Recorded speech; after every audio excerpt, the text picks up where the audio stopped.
الحمد لله وكفى والسلام على عباده الذين اصطفى أما بعد.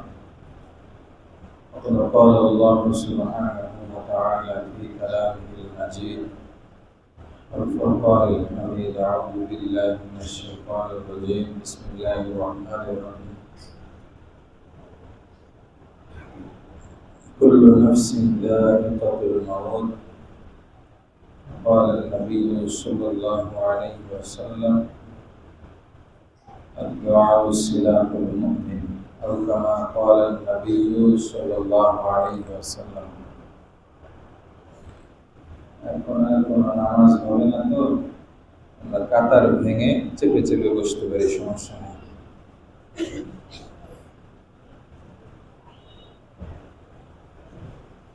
আল্লাহ তাআলার লাখো কোটি শুকর যে আমাদেরকে আজকের এই মুহূর্ত পর্যন্ত সুস্থ সবল রেখে লাইলাতুল বারাতে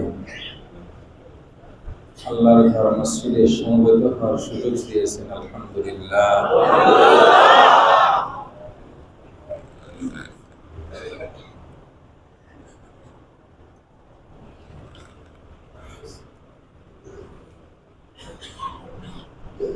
একটা কথা, সেটা হলো কোনো আমল যদি সুন্নত তরিকায় হয়, আমল যদি অল্পও হয়, সেই আমলটা অনেক দামি হয়। আর কোনো আমল যদি অনেক বেশি হয়, সুন্নত তরিকায় না হয়, তাহলে সেই আমলটা যত বেশি হোক এখান থেকে ফায়দা পাওয়ার আশা করা যায় না। এজন্য আমি আপনাদেরকে আবারও বলতেছি, সেটা হলো মসজিদে অবস্থান করাটা যেন নিছক আড্ডা দেওয়া না হয়। মসজিদে অবস্থান যেন শুধুমাত্র সময় কাটানো না হয়। যদি শরীরে কুলায়, শরীর যদি পারে, তাহলে মসজিদে বসে ইবাদত করতে থাকেন, সমস্যা নেই। শরীর একান্ত না পারে, তাহলে বাসায় গিয়ে ঘুমান, রেস্ট নেন, সমস্যা নেই। বাকি ফজরের নামাজটা যেন ছুটে না যায়, এ ব্যাপারে খুব খেয়াল করেন, ঠিক আছে না? ইনশাআল্লাহ আল্লাহ তাআলা তৌফিক দান করেন, আমিন। আরেকটা বিষয়, আগামীকাল যারা সুস্থ এখন মনে করতেছেন যে সুস্থ আছেন, আগামীকাল তো সব ফ্যাক্টরি, সরকারি প্রতিষ্ঠান, শুধু দোকান বাদ দিয়ে সবই তো বন্ধ। এজন্য যেহেতু অফ ডে আছে, যাদের মোটামুটি সুস্থতা আছে, সারাদিন না খেয়ে থাকার মতো সামর্থ্য আছে, তারা কেউ রোজা ছাড়া থাকবেন না, ইনশাআল্লাহ। একটা রোজা আপনার জন্য নাজাতের জরিয়া হতে পারে। নফল আমলটা উদাহরণ হলো ফাউলের মতো। কিসের মতো? ফাউল। ফাউল বোঝেন? আমাদের সিরাজগঞ্জের ফাউল বলে। এখন অবশ্য সিস্টেমটা প্রায় বিলুপ্তির পথে। মাছের এই এতটুকু এতটুকু করে ভাগা দিত, এখানে এখানে ওখানে এখানে দেওয়ার পরে এবং তামাক 2 ভাগ দেও, যখন পলিথিনে উঠাইতো, ফাউল কয়টা দেও, তার মানে মাছ দেওয়ার পরে ওই জেলে তার নিচের পাতিল থেকে অথবা ওড়া থেকে, ওখান থেকে 1 খাবলা 2 খাবলা এরকম ফাউল দিত। আরো সহজে বলি, আপনারা যারা অফিসে ডিউটি করেন, আপনাদের হলো ওভার টাইমের মতো। ওভার টাইমের মতো সারাদিন চাকরি করলে 8 ঘন্টা 12 ঘন্টা 10 ঘন্টা ডিউটি করলে আপনাকে মাসে 20,000 টাকা দেয়, 15,000 টাকা দেয়। কিন্তু ওভার টাইম করলে কাজ এক্সট্রা করা লাগে, কিন্তু এক্সট্রা আপনি পার ঘন্টা 20 টাকা 30 টাকা 50 টাকা 100 টাকা করে দেয়। কি দেয়? ওভার টাইম দেয়। আমরা যারা ফরজ নামাজ পড়ি, ওয়াজিব পড়ি, সুন্নতে মুআক্কাদাগুলি আদায় করি, এগুলো হলো অফিসিয়াল ডিউটি, এটা আমাদেরকে করতেই হবে। বাদ বাকি যদি আমি ওভারটাইম করি অথবা যদি আমি এক্সট্রা একটু ডিউটি করি, তাহলে আমাকে এক্সট্রা আল্লাহর পক্ষ থেকে ফজিলত দেওয়া হবে। সুবহানাল্লাহ। বরং এই ফজিলতের ব্যাপারে আল্লাহ নবী একটা হাদিসের মধ্যে বলছেন, হাদিসে কুদসি। হাদিসে কুদসি কাকে বলে? হাদিসে কুদসি অনেক সময় নাম শুনি। হাদিসে কুদসি বলা হয় আল্লাহ তাআলাই বলতেছেন রাসূলের জবান দিয়ে। আল্লাহ তাআলাই বলতেছেন রাসূলের জবান দিয়ে। যেরকম একটা হাদিস আপনাদের আজকে জুমার বয়ানে শুনিয়েছিলাম, আল্লাহু বিজন্নি আবদিন বি, আমি আল্লাহ তাআলা বান্দা আমার ব্যাপারে যেমন ধারণা করে আমি তার সাথে তেমনই করি। সুবহানাল্লাহ। হাদিসে কুদসি এটা হলো তাহলে আল্লাহ তাআলার কথাই, আল্লাহ তাআলার কথা রাসূলের জবান দিয়ে বলে। আল্লাহ তাআলা বলেন যে আমার বান্দা যখন নফল ইবাদত করে সে আমার নিকটবর্তী হতে থাকে, হাত্তা আহবাবতুহু, হাত্তা আহবাবতুহু, এমন কি সে আমার এত কাছে চলে আসে আমি আল্লাহ তাআলা তখন আর নিজেকে স্থির না রেখে তাকে ভালোবাসা শুরু করি। আমরা তো আল্লাহকে ভালোবাসি, তো আল্লাহর কিছু কিছু বান্দাদেরকে ভালোবাসা শুরু করে দেয়। সুবহানাল্লাহ। এটা অফিশিয়াল ডিউটিতে না, বরং নফল ডিউটি করলে সেটা হলো নফল ইবাদতের মাধ্যমে।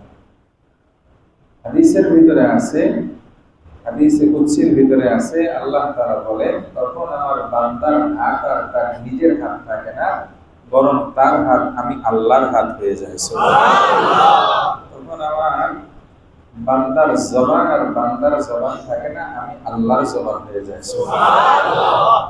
এজন্য আল্লাহ কিছু বান্দাদেরকে আল্লাহ তাআলা মুস্তাজাবুদ দাওয়াত বানিয়ে দেন।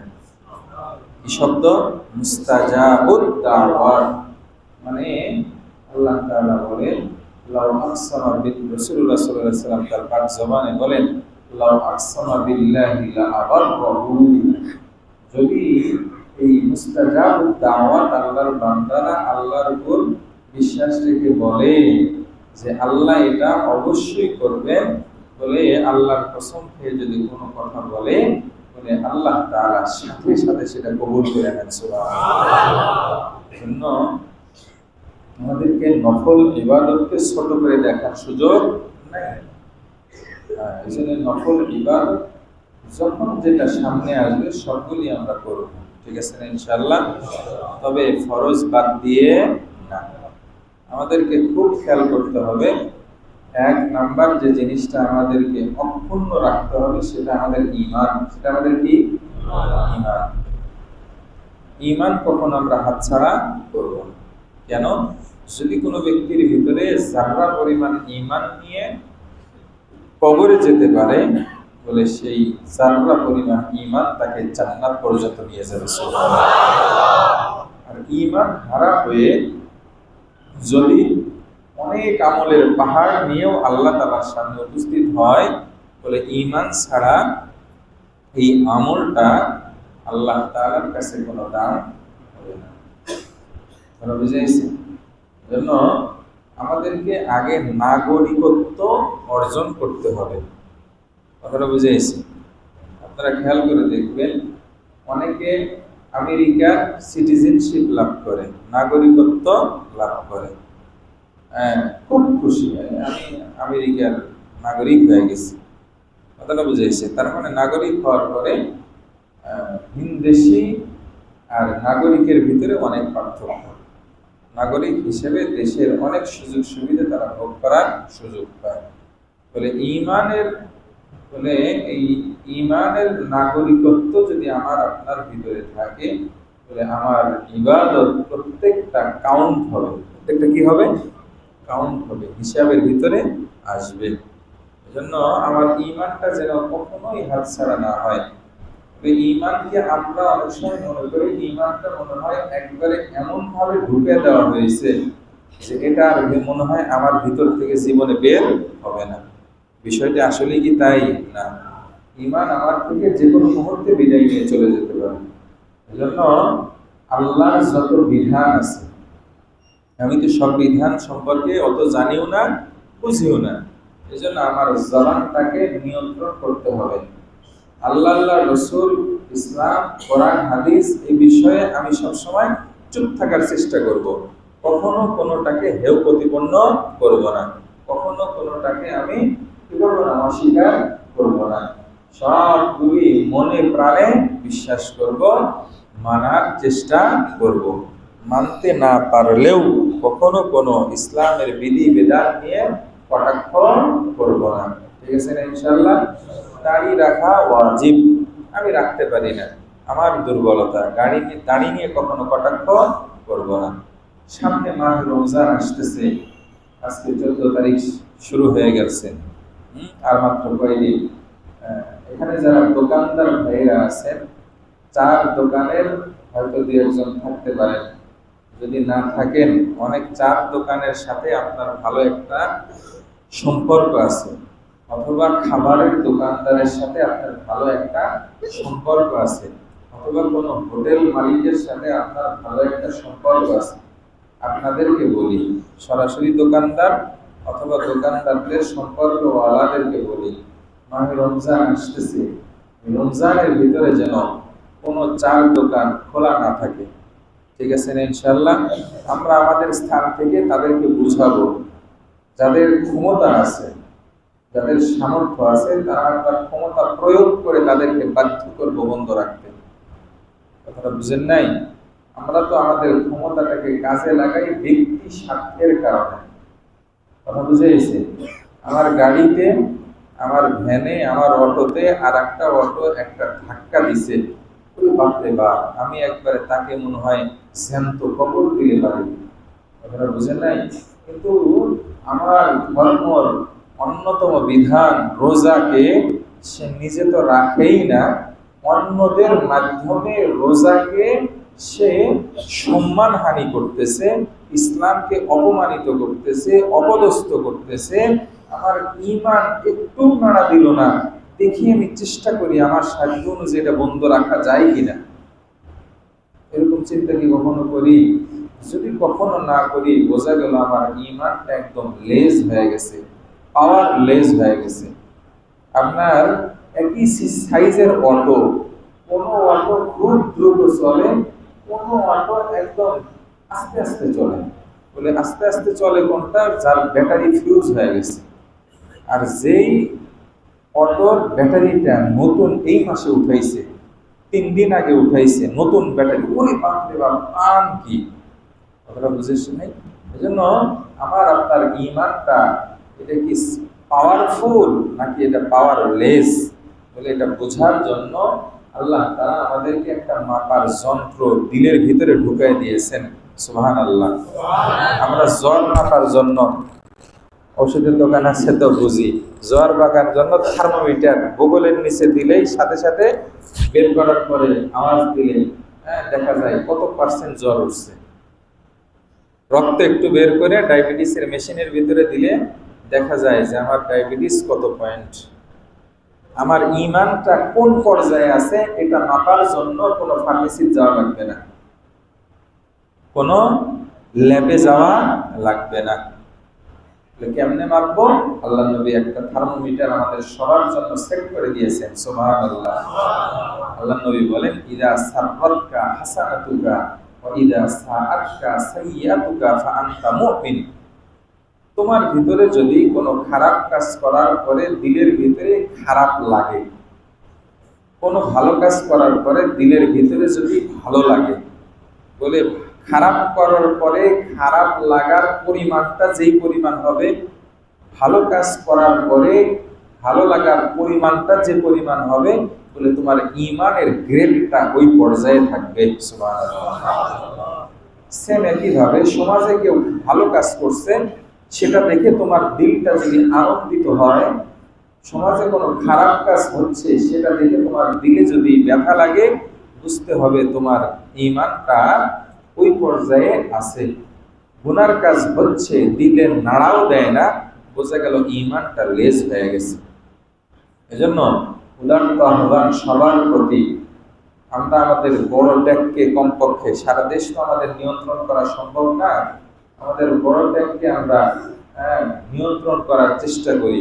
যে বছর মাহে রমজানে আল্লাহর ফরজ বিধান রোজাকে যেন কেউ অপমানিত করতে না পারে, এ ব্যাপারে আমরা যার যার স্থান থেকে সচেষ্ট হব। রাজি আছেন ইনশাআল্লাহ? কে কে রাজি আছে ইনশাআল্লাহ? আল্লাহ পাক কবুল করেন, আমিন। হাত নামান। এবার আপনাদের কাছে আমি একটা দাবি জানাই। দাবিটা হলো, আমরা তো আমাদের ক্ষমতা দিয়ে চেষ্টা করবই, সাথে সাথে আর একটা কাজ তো অবশ্যই পারবো। সেটা হলো, যে দোকানগুলি মাহে রমজানে, চার দোকানগুলি ওরা বন্ধ করবে না, আমরা মসজিদে বসে ওয়াদা করে যাব, ওই দোকানের চা আমরা সারা বছর একদিনও খাবো না ইনশাআল্লাহ। যেই দোকানের চার দোকানদারগুলি তারা মাহে রমজানে আল্লাহর ভয়ে সকাল থেকে সন্ধ্যা পর্যন্ত বন্ধ রাখবে, ওই দোকানে প্রয়োজনে সিরিয়াল দিয়ে হলেও আমরা চা খাবো ইনশাআল্লাহ। এরকম যদি আমরা বয়কট করতে পারি, আমরা যারা নামাজি আছি, আমরা যারা রোজাদার আছি, আমরা যদি সবাই একতাবদ্ধ হই, আমরা যদি এরকম বয়কট করি, আর যারা আল্লাহর ভয়ে দোকানগুলি বন্ধ রাখবে তাদেরকে যদি আমরা উদ্বুদ্ধ করতে পারি, দেখবেন আগামী বছর অটোমেটিকলি নিজের থেকেই বন্ধ রাখবে। কি বলেন? ঠিক আছে না ইনশাআল্লাহ? কিন্তু আমরা নিজেরা নামাজ পড়ি, ঠিক আছে, কিন্তু আমি নামাজের গুরুত্ব দেই না। রোজা রাখি, ঠিক আছে, কিন্তু রোজা গুরুত্ব নিজের ভিতরে লালন করি না। এই জন্য ইনশাআল্লাহ আমরা যদি চাই, আমরা সমস্ত অপসংস্কৃতি আমরা রোধ করতে পারবো। ঠিক আছে না ইনশাআল্লাহ? এক বাসায় গান হচ্ছে, এক বাসায় কি হচ্ছে, জোরে জোরে ডেক সেট বাজাইতেছে, আপনিও আছেন, আমিও আছি, আরো 10 জন মিলেন, 100 জন মিলেন, যদি ওই বাসাওয়ালাকে যায় বলি, ভাই আপনার বাসায় এরকম জোরে জোরে গান বাজে, আপনি একটু বন্ধ করেন না, 100-200 ঈমানদার যদি একসাথে হয়ে তাকে বলে, সে বন্ধ করতে বাধ্য হবে। কি বলেন? আপনার পাশের দোকানে জোরে জোরে গান বাজায়, আপনি আর আরো 10 দোকানদার মিলে যদি বলেন যে ভাই তুই গান শুনবি, তুই গুনাহ করবি, তুই কর, আমাকে তুই বাধ্য করে কেন গান শোনাবি? কি বলেন? এরকম আরো 10 দোকানদার গিয়ে ওকে যদি বলে, ও কি গান বন্ধ করতে বাধ্য হবে না? অবশ্যই বাধ্য হবে। কিন্তু আমারও মনমনি, খোদারও মেহেরবানি, মানে আমিও তো নিজে গান বাজাইতে পারি না, ও যেহেতু বাজাইতেছে, ওর উসিলায় আমি একটু শুনি। কি বলেন? আমাদের ভাবটা তো এরকমই না, আমরা এরকম করব না। ঠিক আছে ইনশাআল্লাহ? আমরা আমাদের স্থান থেকে চেষ্টা করব বন্ধ করার জন্য। ঠিক আছে না ইনশাআল্লাহ? মোট কথা, প্রত্যেকটা কাজ, প্রত্যেকটা গর্হিত কাজ নিজেও বাঁচব, অপরকেও বাঁচানোর জন্য 100% চেষ্টা করব। এই চেষ্টাটা হতে হবে ঈমানের তাগিদে। কিসের তাগিদে? ঈমানের তাগিদে। শাব্বির আহমদ উসমানী রহমাতুল্লাহি আলাইহি পাকিস্তানের বহুত বড় একজন বুজুর্গ আলেম ইন্তেকাল করেছেন, নব্বালাল্লাহু মারকাদাহু। হযরতের একটা কথা আমি কিতাবের ভিতরে পড়েছি, ওখান থেকে আমি একটা নসিহত গ্রহণ করেছি, আপনাদেরকেও বলি। কোনো হক কথা মানে বাস্তব সত্য কথা, দিলের ভিতরে হক নিয়তে, মানে সঠিক নিয়তে কেউ যদি সঠিক পদ্ধতিতে বলে, আশা করা যায় ফায়দা অবশ্যই হবে। 100% না হলেও আপাতত কিছু ফায়দা হবে। আপাতত কি হবে? কিছু ফায়দা হবে। এই জন্য এর দ্বারা ফিতনা হবে না, মানে এর দ্বারা বাজে রিয়াকশন হবে না ইনশাআল্লাহ। ওই দিন থেকে নিয়ত করেছি, কখনো যদি কখনো দিলের ভিতরে আসে এই কথাটা অমুককে লক্ষ্য করে বলা দরকার, আল্লাহি, আল্লাহকে কসম করে বলি, আমি কখনো এরকম কাউকে টার্গেট করে বলি না। একদম আল্লাহকে হাজির নাজির করে বলতেছি, কখনোই বলি না। আমি বলি আমভাবে। এই যে যারা দোকান খোলা রাখে, কারোর সাথে আমার কোনো আদাওয়াতি নেই। আদাওয়াতি থাকলে কেমনে? আমি তো কোনো দোকানে বসে চা খাওয়ার আমার অভ্যেসই নেই। কথাটা বুঝে সেই জন্য চার দোকানদারের সাথে বিশেষ করে আমার আদাওয়াতি হওয়ার সম্ভাবনা একবারে 0%। কারণ কোন দোকানদার আমাকে ফ্রিও চা খাওয়ায় না, আবার কোন দোকানদার আমাকে চা না খাওয়ানোর কারণে তাদের উপর আমার কোনো রাগও নেই। কথাটা বুঝে এসে, তার মানে একমাত্র শুধুমাত্র আল্লাহর রেজামন্দির জন্যই কথাগুলি বলা। কথাটা বুঝে এসে, হোটেল মালিক আলাদের সাথেও আমার কোনো আদাওয়াতি নাই, দুশ্মনী নাই, শুধুমাত্র আল্লাহর রেজামন্দির জন্যই তাদের কাছে কথাগুলি বলা। কথাটা বুঝে এসে, কেন দিলে ব্যথা লাগে, খুব ব্যথা লাগে, অন্তর ফেটে চৌচির হয়ে যায়। আল্লাহর ফরজ বিধান, আল্লাহর দেওয়া জমিনে তুমি বসবাস করতেছো, আল্লাহর দেওয়া আসমানের সমস্ত নাজ ও নিয়ামত তুমি ভোগ করতেছো, আল্লাহর দেওয়া ফ্রি অক্সিজেন তুমি গ্রহণ করতেছো, আল্লাহর দেওয়া এত ফ্রি নিয়ামত গ্রহণ করার পরেও আল্লাহর জমিনে আল্লাহর ফরজ বিধান কেমনে তুমি লঙ্ঘন করার ধৃষ্টতা দেখাও? এত বড় স্পর্ধা, এত বড় ক্ষমতা কিভাবে তোমার হলো? এই মুহূর্তে তো আল্লাহ চাইলে তোমাকে স্তব্ধ করে দিতে পারেন। কথা বলেন ঠিক কিনা? পারেন না? আল্লাহ মুহূর্তের ভিতরে হঠাৎ করে কি হয়েছে, স্ট্রোক করছে, স্ট্রোক করছে তো করছে, মারা গেছে। এরকম হয় না? স্ট্রোক আবার কি, আল্লাহর হুকুম হয়েছে, সাথে সাথে মারা গেছে। কথাটা বুঝেন নাই? এই জন্য এগুলো আমাদের জন্য শিক্ষা। চার দোকানে বসে আছে, হঠাৎ করে পড়ছে তো পড়ছে, মারা গেছে, ডাক্তারের কাছে নেওয়ার সুযোগ হয় নাই। কি বোঝাচ্ছে এখান থেকে? তোমারও এই পরিণতি হতে পারে, তোমারও এই পরিণতি হতে পারে, আমারও এই পরিণতি হতে পারে। এই জন্য ভাই, দুইটা পা ধরে বলি, আপনি রাতের থেকে নিয়ে মাগরিবের পর থেকে নিয়ে একদম সুবে সাদিক পর্যন্ত দোকান খোলা রাখেন আর দিন ভরা ঘুমান। বিকল্প তো কত রাস্তা, আপনি বুট বুট বানান, বুরিন্দা বানান, এগুলো ইফতারি দিয়েও মানুষ সেখান থেকে আপনি ইনকাম করতে পারবেন। এটা একটা জাস্ট একটা সুতা, অজুহাত মাত্র, যে যদি আমি দিন ভরা চার দোকান খোলা না রাখি তাহলে চলবো কেমনে। এটা আপনার জাস্ট একটা শয়তানের ধোঁকা ছাড়া আর কিছু না। আপনি চাইলে ভিন্ন পন্থায়ও আপনি রিজিক অন্বেষণ করতে পারবেন এই একটা মাস। আল্লাহ তাআলা আপনার ভিতরে খায়ের বরকত দিয়ে ভরপুর করে দেবে ইনশাআল্লাহ। এই একটা আহ্বান জানিয়ে ইনশাআল্লাহ আমরা দোয়ার দিকে যাব। আমরা ইনশাআল্লাহ, অনেকেরই মা বাবা কবরে চলে গেছেন, আমার মনটা নরম হয়ে গেছে। আমি যখন বসছি, আমার মসজিদ সাহেব বলতেছে, হুজুর আমার আব্বা আম্মা তো কবরে চলে গেছে, দোয়া করবেন। এরকম তো আরো অনেকেই আছেন যারা হয়তো আমার কান পর্যন্ত আওয়াজ পৌঁছাইতে পারেন নাই, আল্লাহর কাছে পৌঁছান। আল্লাহ, আমার তো মা বাবা নাই, আমার তো মা বাবা নাই।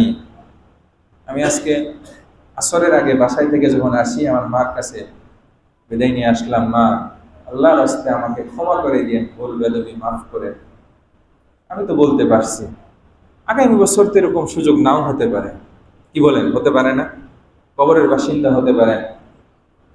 আমার আব্বা দোকানে বসা ছিল, মুসাফা করে বললাম, আব্বু ভুল বেদবি মাফ করেন, ক্ষমা করে দিয়ে দোয়া করে। আগামী বছর আসতে আসতে এই দিনটা তো নাও হতে পারে। মা বাবা এখন আছে, বুঝতেছি না। আমিও কিন্তু মানে যেভাবে বোঝা দরকার ওইভাবে হয়তো বুঝতেছি না, বুঝতেছি, চেষ্টা করতেছি বোঝার মতো। কিন্তু আসলে মা বাবা হারানোর পরে কেমন লাগবে, কতটুকু তাদেরকে মিস করব, কতটুকু তাদের শূন্যতা অনুভব করব, সেটা এখন কিন্তু উপলব্ধি করাটা সহজ না, অনেক কঠিন। কিন্তু যারা হারাইছেন তারা 100% উপলব্ধি করতেছে, বাবাটা কি ছিল, মাটা কি ছিল। এই জন্য তারা আজ কবরে শায়িত আছে।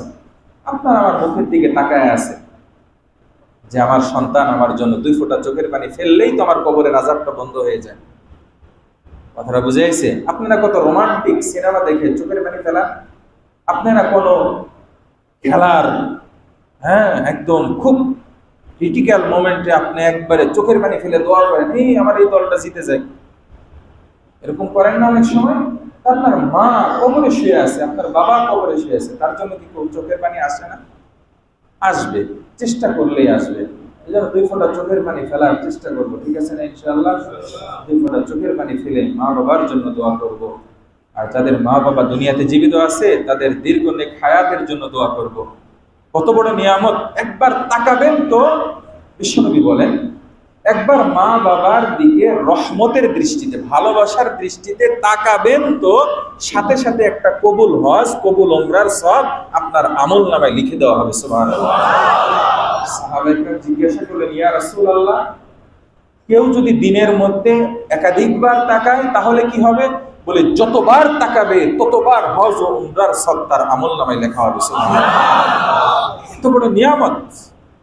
এজন্য নিয়ামতের কদরদানি করতে হবে। কদর না করলে আল্লাহ নিয়ামত ছিনিয়ে নেবেন। এজন্য নিয়ামতের কদর করার চেষ্টা করা। কিতাবের ভিতরে পড়েছি, এটা হাদিসের কিতাব না, এমনি কিতাব, ধর্মীয় কিতাবের ভিতরে, যে যখন কোনো মা বাবা জন্য সন্তান দোয়া করে, তখন আমার নানির মুখে শুরুতে শুনেছিলাম কথাটা, এই যখন ছোট মানুষ, যখন কোনো বান্দা আল্লাহর কাছে তার মা বাবার জন্য দোয়া করে, কবরে বসে থেকে আযাব হচ্ছে, হঠাৎ করে আযাব বন্ধ, এই আমার কবরে আযাব বন্ধ কেন? ওই যে আপনার ছেলে আপনার জন্য দোয়া করছে, আপনার মেয়ে আপনার জন্য দোয়া করছে, এই জন্য কবরে আযাব বন্ধ হয়ে গেছে। বলে সাথে সাথে ওখান থেকে মা বাবা তখন দোয়া করতে থাকে, আল্লাহ আমার সন্তানের জন্য আজ আমার কবরের আযাব বন্ধ হলো, আমার সন্তানকেও তুমি নিরাপদে রাখো। সুবহানাল্লাহ। এই জন্য ইনশাআল্লাহ আমরা তাদের জন্য দোয়া করব, নিজের লাভের জন্য। কিসের জন্য? নিজের লাভের জন্য। আল্লাহ পাক আমাদেরকে কবুল করেন, আমিন। আমরা কিছু সময় জিকির করে ইনশাআল্লাহ মোনাজাত করে 12টার ভিতরে আমরা শেষ করব ইনশাআল্লাহ। আমরা বাতিগুলো বন্ধ করে দিই ইনশাআল্লাহ।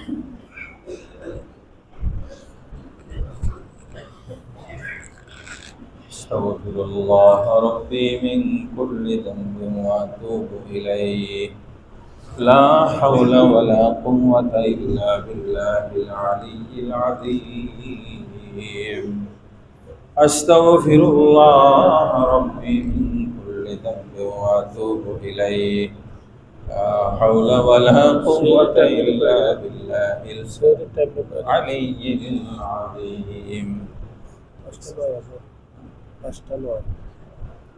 আর একটা জরুরি কথা ভুলে যেতে পারি, আগামীকাল সেহেরির টাইম, মানে আজকে রাতে যে আমরা খাবারটা খাবো 5টা 9 পর্যন্ত, অ্যাপের ভিতরে অনেক কম বেশি দেওয়া আছে, 10 দেওয়া আছে, 15 দেওয়া আছে, তবে আপনার স্থায়ী ক্যালেন্ডারের ভিতরে দেওয়া আছে 5টা 9। এই জন্য আমরা 5টা 9-এর ভিতরেই আমরা সেহেরিটা খাওয়া শেষ করে নেব ইনশাআল্লাহ। আস্তাগফিরুল্লাহ রাব্বি মিন কুল্লি যামবিন ওয়া আতুবু ইলাইহি। লা হাওলা ওয়ালা কুওয়াতা ইল্লা বিল্লাহিল আলিয়্যিল আযীম। লা ইলাহা ইল্লাল্লাহ, লা ইলাহা ইল্লাল্লাহ।